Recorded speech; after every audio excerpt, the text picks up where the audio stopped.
Good news mga batang Maynila. Finally, gagawa na ng bagong pabahay. Ito na yung Binondo Minium 2 at ngayong araw na yung groundbreaking. So ito ay 15-story Binondo Minium. Tandaan natin kabay na sa unang term ni Yorme, ito yung pinagawa niya yung Paseco Community, Tondo Minium 1 and 2 at Binondo Minium 1. So ito yung pangako ni Yorme na pagkabalik niya, itutuloy itong Binondo Minium 2. Dito yan sa Delpan Street kung saan napakarami pang mga barong-barong dito at saka informal settlers na nakatira. Ito yung silang literal na nasa danger zone dahil karamihan dito ng mga gamit or tumatambay dito lang sa kalsada. So ito na yung panahon at ito yung bagong Binondo Minium 2. Dito na tayo ngayon sa Delpan, Manila. So ito kabayan, good news. Na groundbreaking na ulit itong gagawin pabahay dito sa Manila. Ito na yung Binondo Minium 2. Tsaka ang linis na dito. Tingnan, tanggal yung mga obstruction sa mga basura. Oh. Grabe. So ito ngayon guys, groundbreaking. Diba nung na-feature natin to, base preparation para dito sa gagawing Binondo Minium yan. So ganito yung gagawin nila, panibagong pabahay. Marami kasi nagtatanong dito kung matutuloy pa. Ngayon talaga ang taon yan. Nabanggit naman ni Yorme na ngayon talaga yan. Para malilipat na yung mga kon dito. Ano? Nakatapos na yung groundbreaking. Ito na ka ba yan? Totoo na to. Okay, so tara, ito na guys. Nakatapos na yung groundbreaking dito. Ito na yung gagawin pabahay, Binondo Minium 2.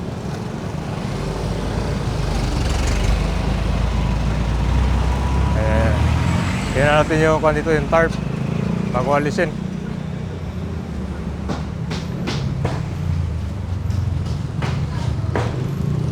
Okay. Construction of Binondo Minium 2. Total floor area 6,200 square meter, total at tira 405. 98 residential units. Talang elevator. Ayan, no?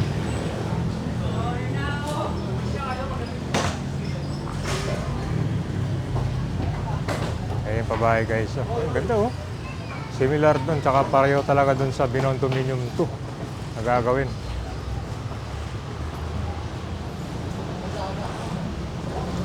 Yan yung unit niya.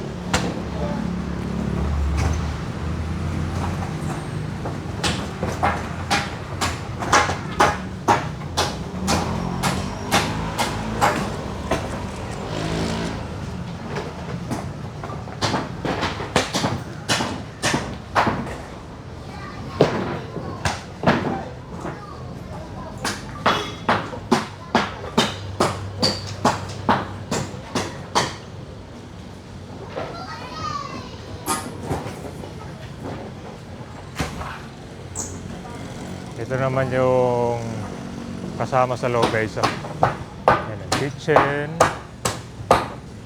Ano sa tapos sir? Kanina lang, mga 10. Grabe, talagang condo style guys. Oh, bedroom 2. Bedroom 1, no? Itong sample na to, kanyan, kompleto na. Fully furnished. Tapos meron ng unit.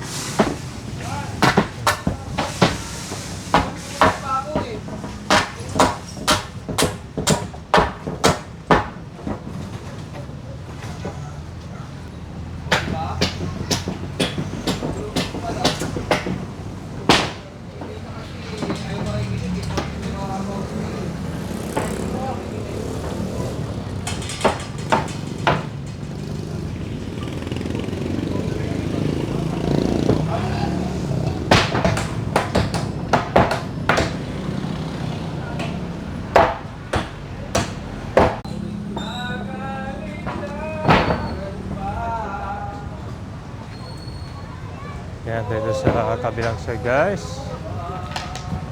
Ito naman yung dati picture nyo. Oh, before ito yung ongoing demolition eh. Siguro bago pa to nalipat yung mga kabayan, yung Galing dito sa Delpan yan eh. Ito yung pagsisimula ng demolition. Ayan, bago nalipat yung iba yan.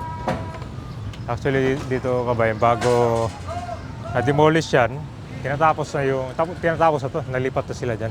Ayan dito, relocation muna bago giba. Para meron sila mais at tiraan.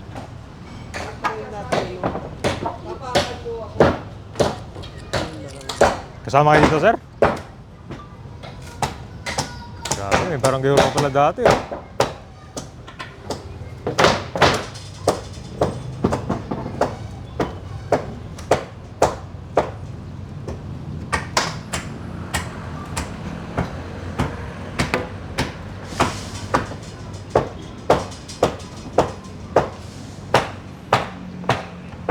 Ito guys, dito naman yung huling batch na na-demolish. Na-demolish ba itong bahay dito? Tinangan natin ha. Sabi kasi nila, ito yung kasama daw. Para sa project. Parang bahay kasi dito eh. Alam, ginigiba na rin pala oh. Yan guys, ginigiba na rin pala. Ito kasama to dito eh, yung lote. Yan sa gagawing pabahay. Makababa to. Kaya pala nakabakod na to nung nakaraan para sa gagawing project.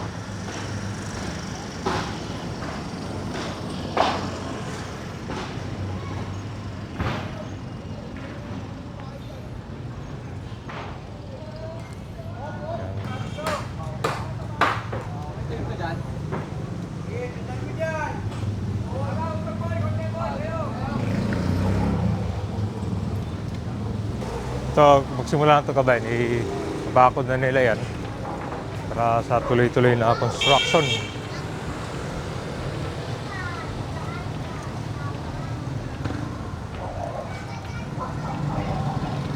Ganda. So ito ang gagawin pala nila, isang building lang to. Pero kung makikita mo yung laki nito kabayan, mukhang kaya to hanggang 2 siguro. Binondominium 3, wala. Pero ang budget mo na, ito mo na ang Binondominium 2. Finally! Yung mga matagal nag-aabang dito, tuloy-tuloy na itong gagawing Binondominium 2. Kita mo yun, no?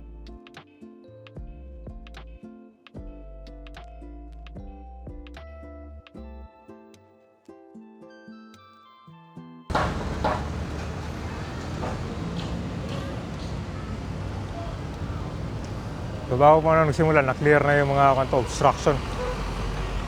So malamang yung mabibigyan ng unit ito, yan siguro yung mga galing doon, no? Yung mga natitirang mga bahay doon.